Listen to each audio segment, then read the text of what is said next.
for just as much disgust and repulsion as our band, professes for humanity. I think the reason that's there is because either initially or still a little bit there and there's such a great want and desire to connect and to have understanding a connection or love for other people.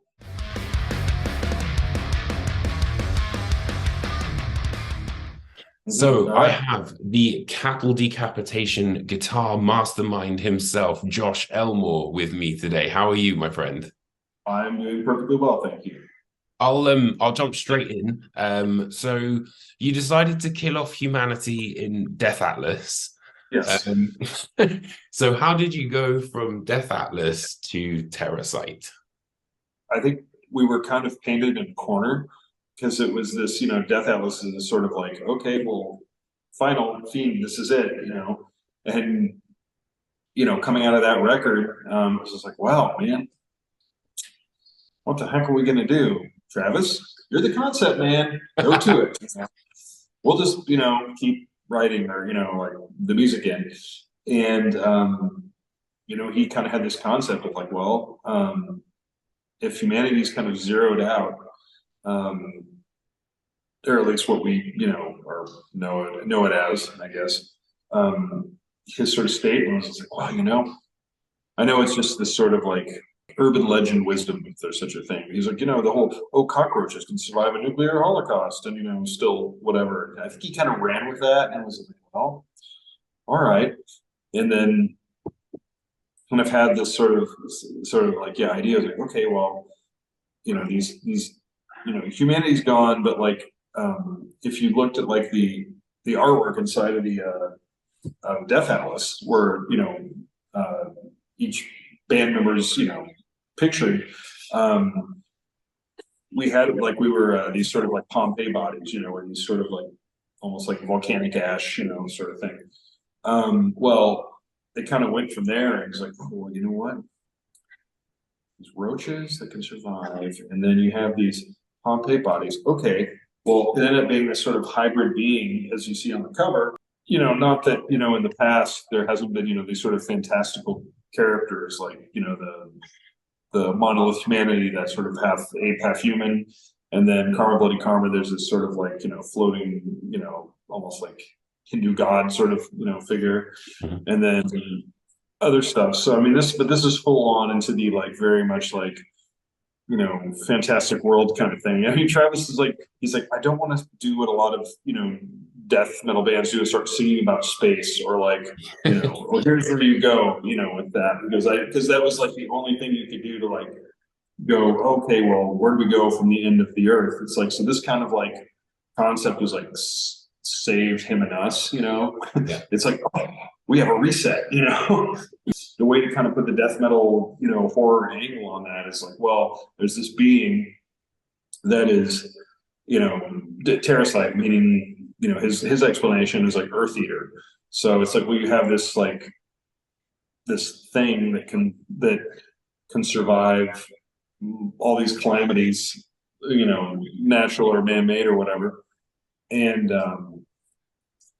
then you have this, it has no sort of, it's just this machine basically, just eat, spawn, birth, work, death, mate, spawn, die, whatever. Yeah. And then you have this human element to it, which is this kind of like selfish evil sort of thing. So you have this hybrid creature that doesn't have really anything positive about it. And it's just this consume, it doesn't have these sort of actually good parts of humanity. It's all just destructive. So what he's going to do after this, who the heck knows? We'll just keep writing our music and go, well, you're the concept guy, right? Right. There you go. Have fun, so, but that's kind of like a, I don't want to say compliment, but like a tribute to his ability to be creative in that way. That's, you just don't see a lot of bands doing that sort of stuff anymore.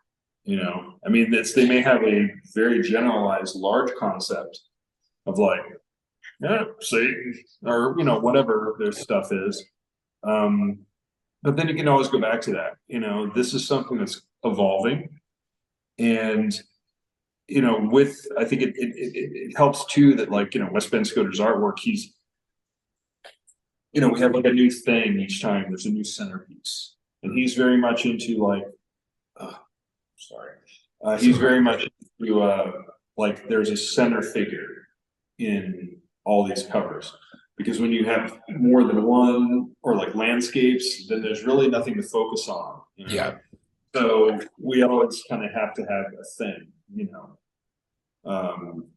and whether it's, I think the only thing was even like there wasn't a single thing on was Harvest Floor. Yeah. But that's one of my favorite ones, though.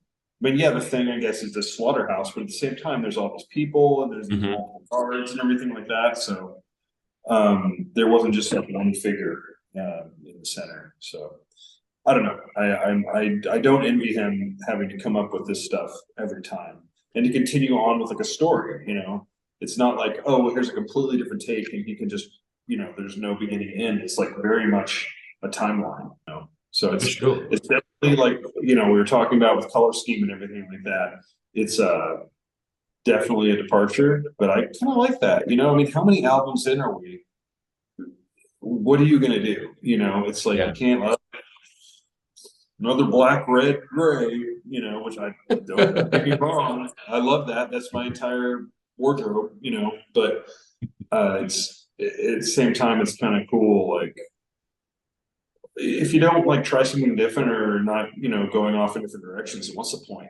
Well, I mean, Wes had his work cut out for him this time, because I feel like the concept is so focused on the thing. Like, you have to nail exactly what this Terrasite looks like for you to buy the entire concept. Yeah, one of the first things is he made actually a sculpture. It was like resin or something like that, and the face that you see, like the kind of face, he sent us a picture of this resin sculpture. So I don't know how big it was, but that face is just the face, and we were like, that is incredible. Yeah, he's done a few others here and there like that. He's done, I think, Bloodbath recently, and maybe Creator. But he used to do a lot more metal covers, and now he does, like, I think the Magic the Gathering cards still. He does a lot of work, like stuff for that. Like, so he's got a lot of other stuff going on, where he probably just doesn't need to mess with bands very much. But he's been great with us and cannot complain. 100%, man. And I like what you said about, the fact that there's a lot of light. Like, one of the things that, for example, Midsummer, what makes Midsummer so scary to me is that everything happens in the day, and it's a completely different, take on what you would expect a horror theme to be. And that's what I think, and I don't know, it might have been in our promo material. Travis had mentioned that. He goes, he said he's always been fascinated by horror that happens during the day or in the light, that it can be way scarier than, the typical being chased at night or whatever, sort of the nighttime stuff.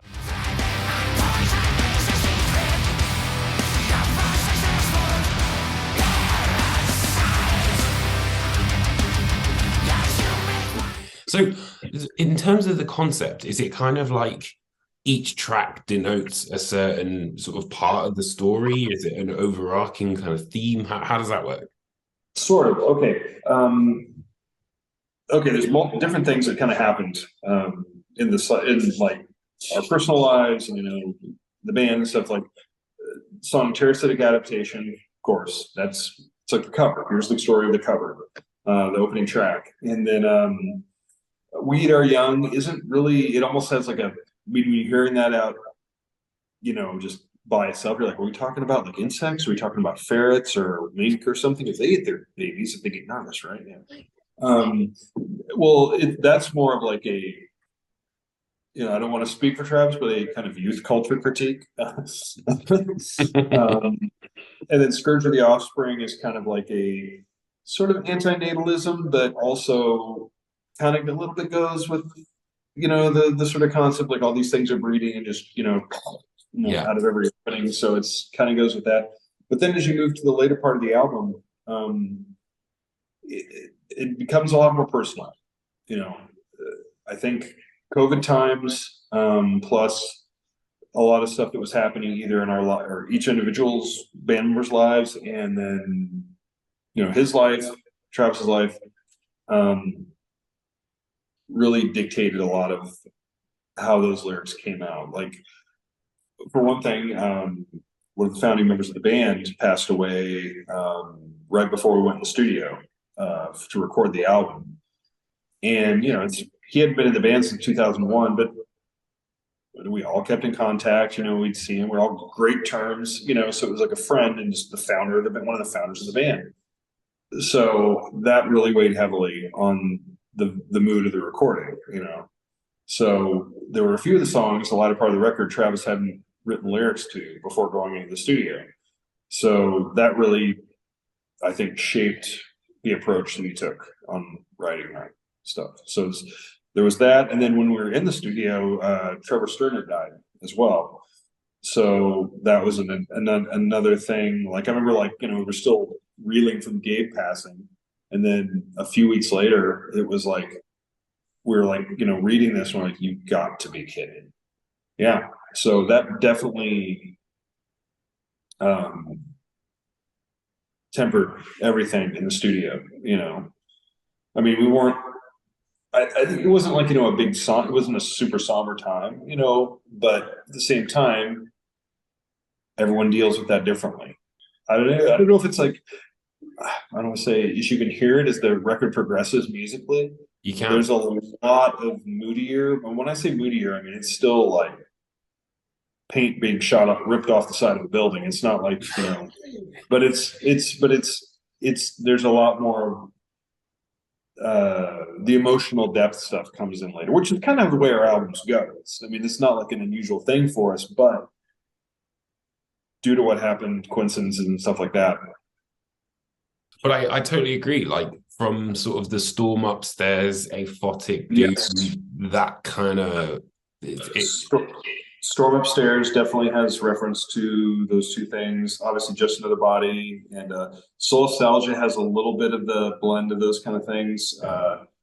But like that stuff, like, I mean, obviously, because we know the background and why a lot of those lyrics were written, or the angle it was coming from. It's probably, you know, when we actually hear those songs, it's just like, you know, everyone takes what they want from it. You know, if someone's listening to those songs and there's something in their life, regardless of what it is, that they take from it, then that's the most important meaning of that song. Absolutely. I remember when we saw each other, you know, I think it must have been August when you guys were in the UK, and we were talking about Trevor, and, you know, you kind of listening back to the record now, like, you can really feel that. I don't know, it's like a sense of intimacy, weirdly. I don't know if that's the right word. No, I get what you're saying. And there's I think this is just maybe my take or whatever, but like, I think, because I'm always thinking of stuff like on the musical end, you know, like how I experience stuff and like sounds. I'm super into, like, you know, guitar tone and, you know, all that crap, you know, and just this record based on parts of the mix, De Terra's mix, and just maybe a few things that we differently, you know, amongst all the strings, you know, myself, Bell, and Ollie, it just has especially those latter tracks have there's a lot more of like a very bowed richness, like almost like a string section, you know, kind of sound, you know, where just because of like the chords or like the extensions that Bell's doing or stuff that I'm doing, it's just, and stuff that Ollie's doing, it's just this very big, like almost, not, I don't want to say orchestral, because that's a bit fluffy, it's a bit much, but just very sonorous sounding, you know.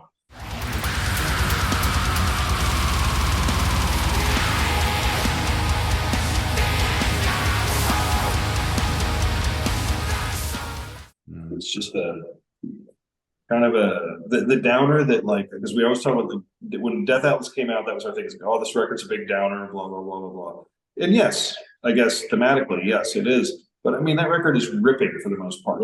Yeah. It's got some heavy, moody stuff to it, as for sure, but it's a lot of like,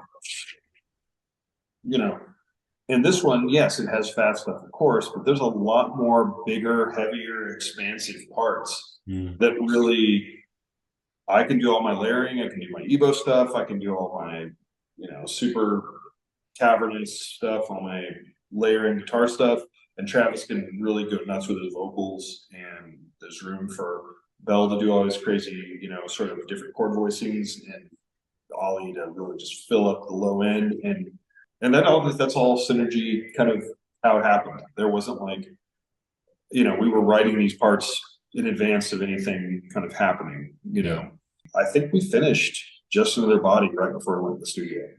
So,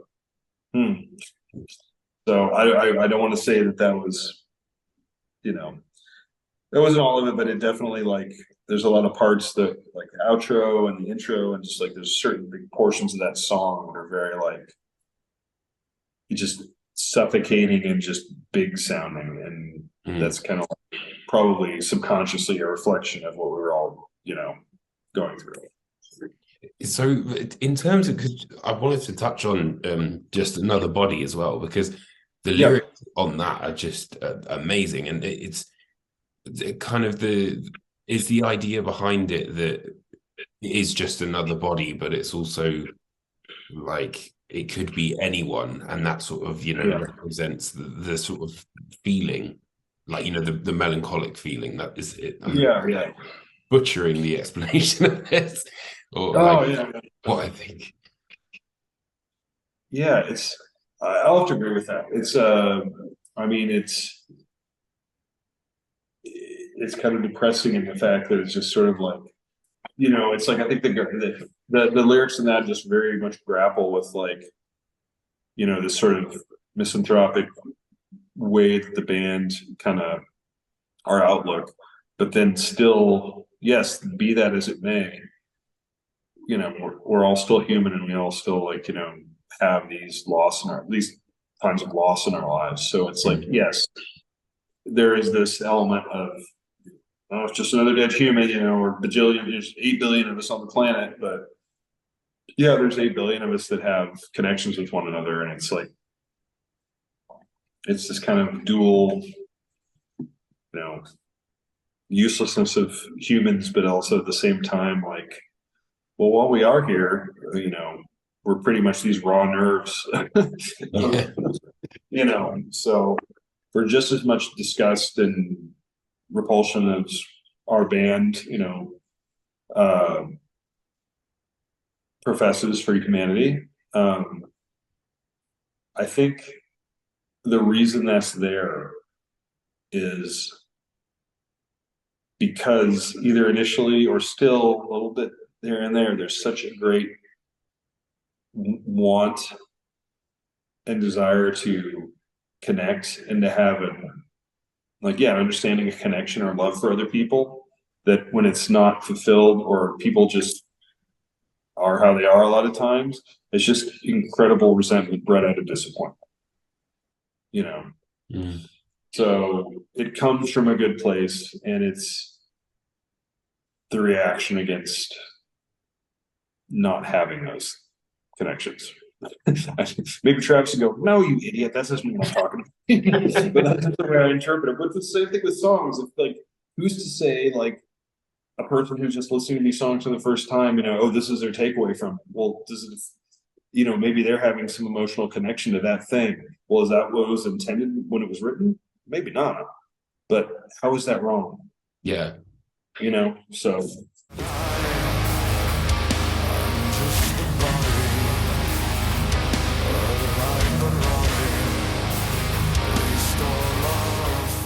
It's kind of nice. It's as well, like, obviously the sort of misanthropic angle is like your thing, but it's kind of nice to see that sort of vulnerability in a way as well.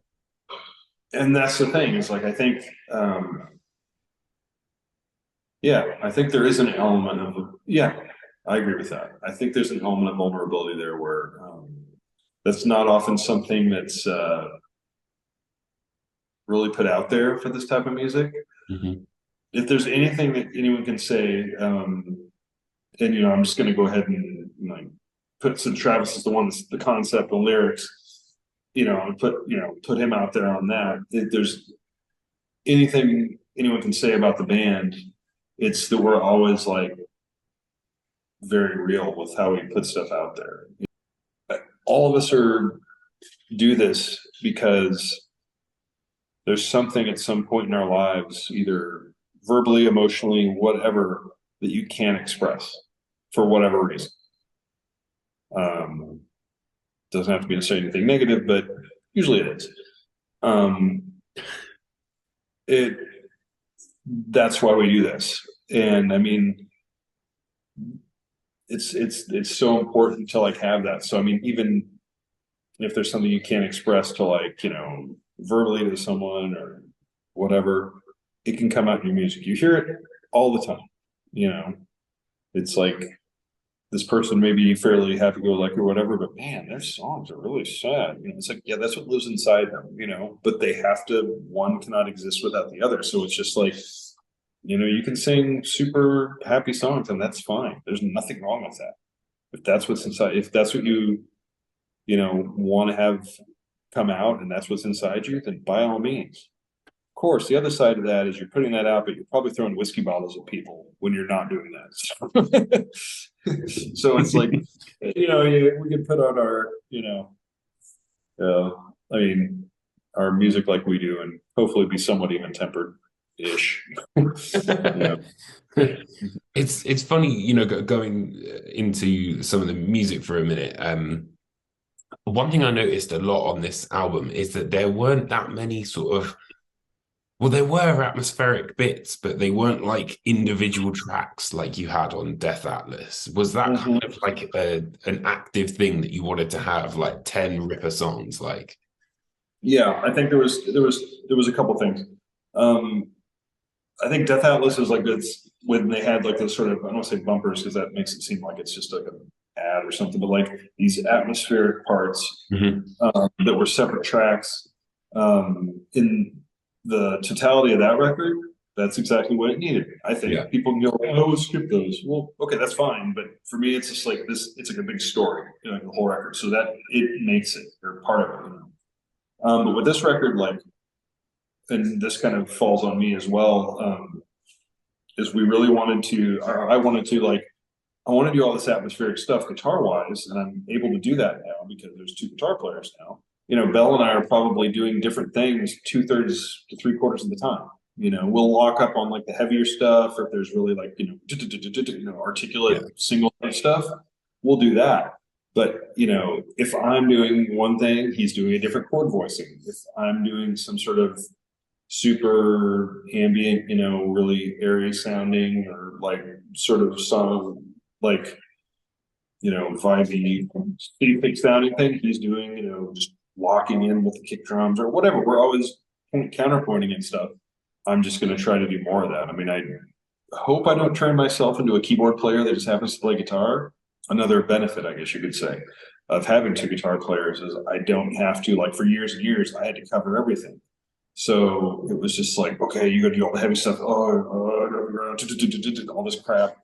So I couldn't really do the ambient stuff. Like there's stuff I would do on the record and be like, oh, it's cool on the record, but if I do it live, then there's no, there's, if the bottom falls out and there's no heavy or, obviously judiciously, I'm going to put stuff in there and not do it for the sake of doing it. But if I do have a creative idea and I work it out and pitch it to the guys and they like it, I don't have to go, oh, well, crap, I'm the only guitar player. How's this going to sound? I'm not going to do meet one guy and do all this tracks and shit. So yeah, I can do it live and Bell can his part and, whatever. If he comes up with something, I can do the other part, whatever, I'm just happy to be able to have that. And the only downside of that is I'm thinking more and more in these sort of, here's this creative idea I have. And it's like, well, how do I do that? Okay. Do I have the pedals that will do that? Do I have to go buy something? It's the fate worse than death buying things. I just hate that. So like, it's like if I can do it with what I have, great. But if I have to go hunting for something, it's this sort of, oh, I want it to have this effect, and I don't want to have to get some plug in and run a laptop while I'm playing.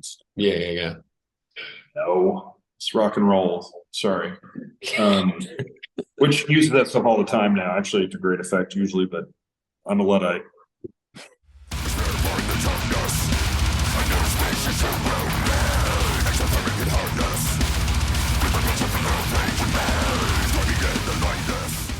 So I'm expecting like Rush level kind of sound. Yeah, well, clean on the next. I do have limitations, but I'll do my best. Of my own doing, so yeah. So was the writing process with very much that in mind then this time around? You were just kind of like, we can kind of go as big as we want, really, in terms of sound. Yeah, well, I don't think it just sort of, I don't say it just ended up that way, but like our intention was, like when we started talking about writing for this record, which was in the middle of, we'd come back from a tour in Australia, New Zealand, and Japan beginning of March 2020, right as COVID was like really, really escalating. And we had, it's like no one's going anywhere, no one's traveling. And it was like, well, what the heck do we do? Our record came out at the end of November 2019. Oh yeah, of course. We've done one US tour in support of it, and we just did 2.5 weeks Australia, New Zealand, Japan. That's it. So we're sitting here kind of going, everything will be out by July, right?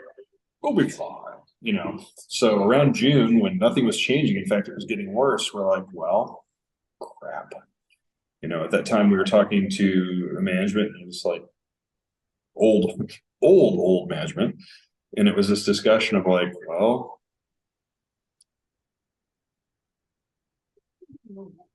by the time you're done writing a record and the time it takes once you record to manufacture record vinyl now, it's going to be about time. We hadn't done our usual, which is like write record, record the record, and then tour for like 1.5, 2 years. Mm-hmm. So you have all this sort of like things happening in your life. You wrote a bunch, and then you can kind of, while you're on tours, like get a trajectory of where you want the next stuff to be. We didn't have that, so it's like, oh crap! We can't write Death Atlas Part 2.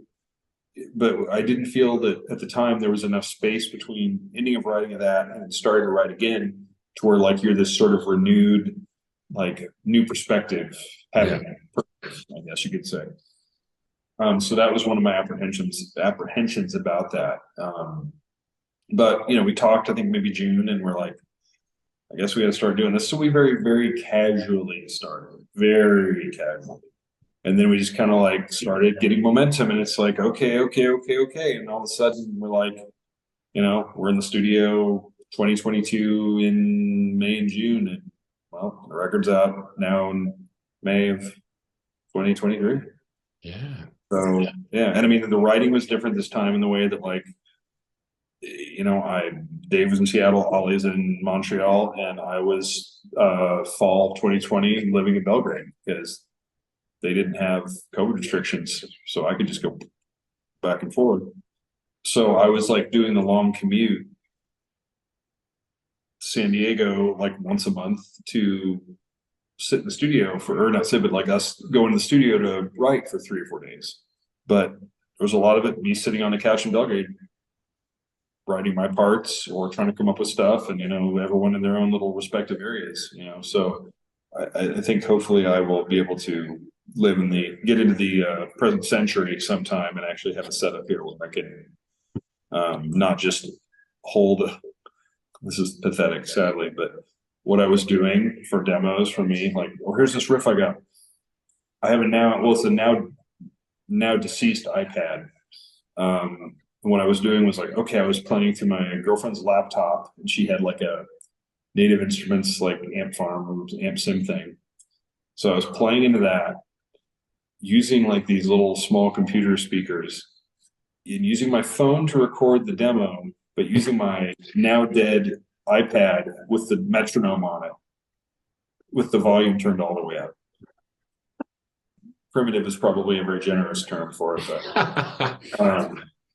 but yeah, so I put it together that way, and bells has his own little laptop with like his Logic program. So he's like, let's go in and record real quick. And I'm sitting here like, you know, hanging up like a speaker over here and like cranking something to try this to work. So what does Terrasite mean to you personally then as a record? It has a very and like once again, it's like I always fall back on Sonics and in a way, if we're gonna talk just about Cattle albums, it has more of an Anthropocene like sort of thing. I don't mean like the songwriting necessarily, but just has a little more of that sound to it, a little bit. Mm-hmm.